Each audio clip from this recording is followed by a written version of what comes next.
So I'm just working on figuring out some of the basics of the nuclear terrorist industry. So this is Unit 3 on July 19th, 2017. So it's pretty old, but they go in there and look around. They go through this access valve. Then they go in and look around at a bunch of stuff, and at the end there's these. So are these fuel rods? So these are the bottoms of the control rods that they slide in and out of the fuel assemblies. And you can see by these Allen wrenches here, Allen bolts, that indicates the bottom of them to me.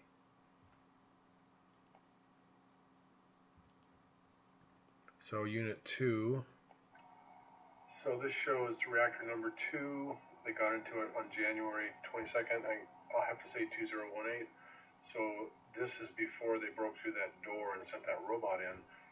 But there's cooling water dripping off the reactor, so there must be a hose in there somewhere, and they're just spraying it in there. Unit 2, we're looking at this one. And it all falls down, goes in the ocean. And the operator of Fukushima Daiichi has released a new video of what is likely nuclear fuel debris in one of its reactors. Tokyo Electric Power Company announced the results of its probe at reactor number 2.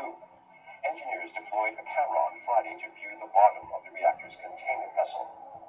The video was made public on Monday. It shows cooling water falling like rain onto brown-colored deposits. So all that water is just getting shot in there somewhere. From a fuel assembly, and you can see lots of little dashes going across the camera, which is like electronics getting screwed with. A mixture of melted fuel and reactor. So this looks like one of the handles that goes on top of a fuel rod that the arm comes down and grabs and lifts it up and down. So that's all that's left of that fuel rod, huh? So that would be a fuel assembly. So that's metal. So I guess it just melted, maybe blew up. Parts. The company says the reactor appears less damaged than another reactor that was probed last year. TEMCO will use this new information to study how the meltdown occurred. So here's bottom of the control rod assembly. Must be the actuator, hydraulics, pushes them up and down inside next to the assemblies. But that's all melted. And here's radiation.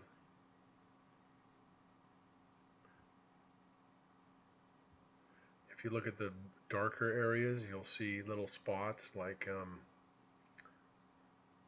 a robot, like red, blue, green, a lot of white. So those are the high energy particles screwing with the electronics on the robot. So how long would somebody live in here if they walked in here? That little robot. So this just shows, looking at the dark areas, looking at the splotches.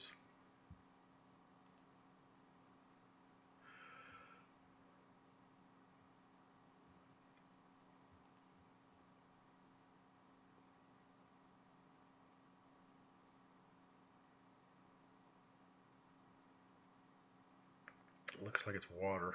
Looks like it's water on the floor here, up to that height.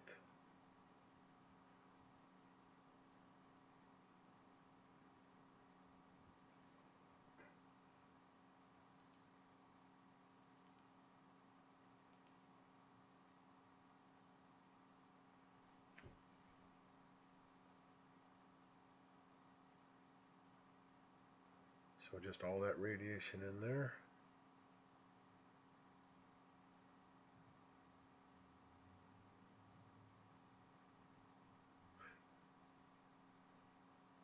And then at the end they show this long section that you can look at forever, and it doesn't show any spots on the camera, so you just think, oh well, I guess everything's normal because There's no spots there anymore. So it's all, I think they're playing with me. I'm going to look at a few diagrams of the boiling water reactors. A reactor that was at Fukushima, the three of them that melted or blew up. So I'm looking at the control rods. Here's the pressure vessel or reactor vessel. And it looks like there's things going through the reactor vessel. This one's much better. Control rod drive housing. So I think these housings hold the control rods and at the end of an arm and push it up and down between all the elements. What do they call them now?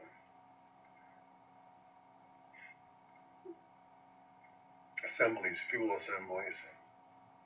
So here it shows again all kinds of stuff coming out the bottom of this whatever 9-12-inch steel plate that's going to keep us all safe. If there's holes in it. Okay, here's a nuclear fuel bundle, a bundle. So everything's square apparently. So the control rods are flat pieces that go up the sides of all these bundles. So there would be a bundle on each corner, and I'm assuming, you know, one of these for every cross hatch X spot, so they would get lowered up and down to control the reaction. So here's, you know, it's like this, so it goes up and down near 4 assemblies. But basically I was just trying to figure out if there were indeed holes at the bottom of the reactor vessel, and there are. Here's the control rod, and then the actuator that pushes it up and down. Here's fuel assemblies, a whole bunch of them. And I'm going to go through this pretty quick, and if you just want to pause and look at stuff, that's fine. Here's the number of control rods per bundle. No, per control rods per pressure vessel. So they've got bigger and bigger and bigger because they're ever improving.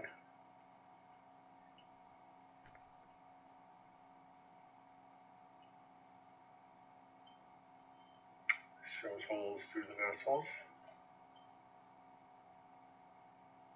13 in German.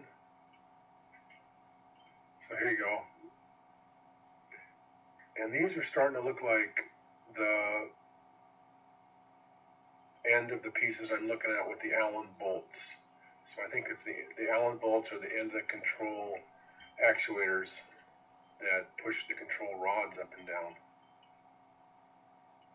Control rod again, actuator, cylinder.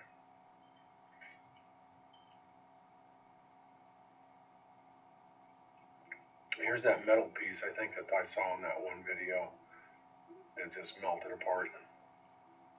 Here's the zirconium clad fuel rods that react with water and remove the oxygen and create a hydrogen gas when it gets too hot.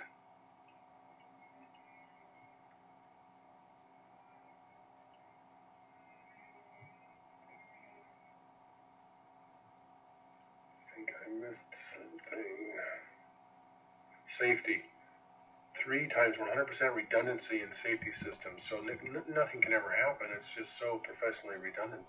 See, except when the nuclear reactor goes down, they run out of power to operate the pumps. So then they got to start the generators, which don't work because they got flooded because they're next to the ocean. And then they couldn't get power from anywhere else because all the power lines were down. So everything sat there and just bubbled for a month or two, or I don't know, weeks. I mean, how long does it take to put in a new power line after a disaster? Weeks, months? So they just all sat there and bubbled. And they had fire trucks spraying stuff, whatever.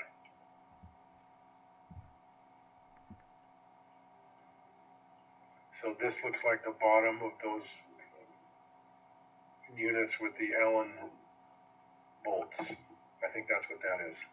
So it shows all kinds of melted stuff around them, so of course everything just melted through this great vessel that was to keep everybody safe. That's about the best picture I can get, or diagram.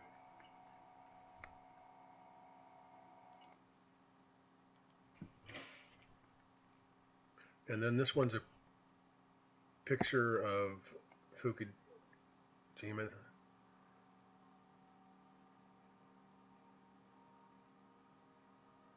And it shows, you'll see steam here, something here. So is that from the red hot core that's down 50 feet bubbling up? Why would they be spraying any steam?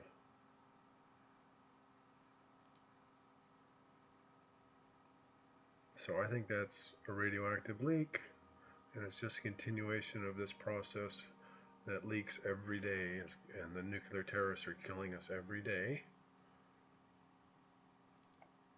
So I'm going to listen to Dr. Claudia Albers. I agree with most things she says, if close to all, just a few minor disagreements, but she explains this really well.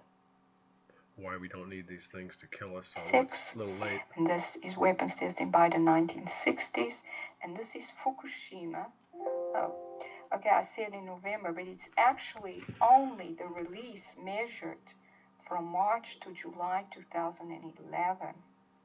And this was 100,000 times greater. As you can see at the top here, active compounds are released into the ocean. They are very quickly taken up by the smallest organisms like algae. And this is much, much worse because this is right by the ocean. It just drains into the ocean all the time. Plankton, the bottom feeders.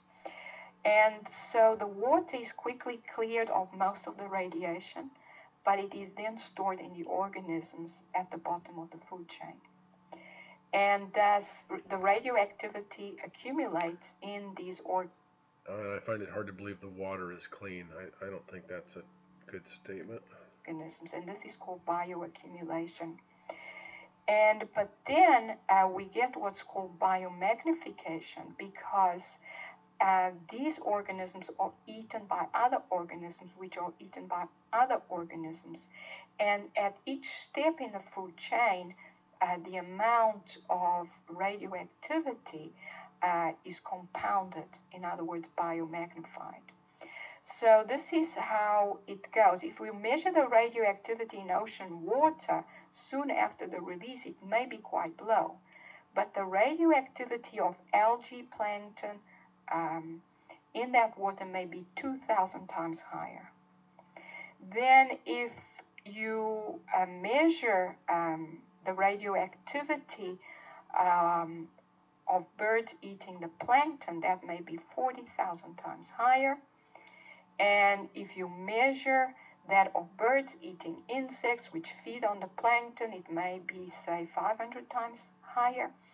And then if you measure the concentration in egg yolks in the eggs laid by these birds, it may be 1,000,000 times higher.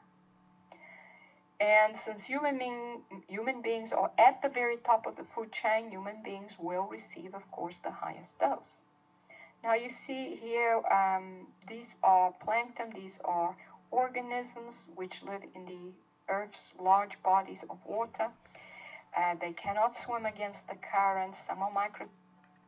Anyway, so the idea is whenever you go to the grocery store and go shopping or order food, you should probably consider bioaccumulation as your main thing to consider, or at least until there's no food in the stores to buy, and then it'll be a whole nother problem.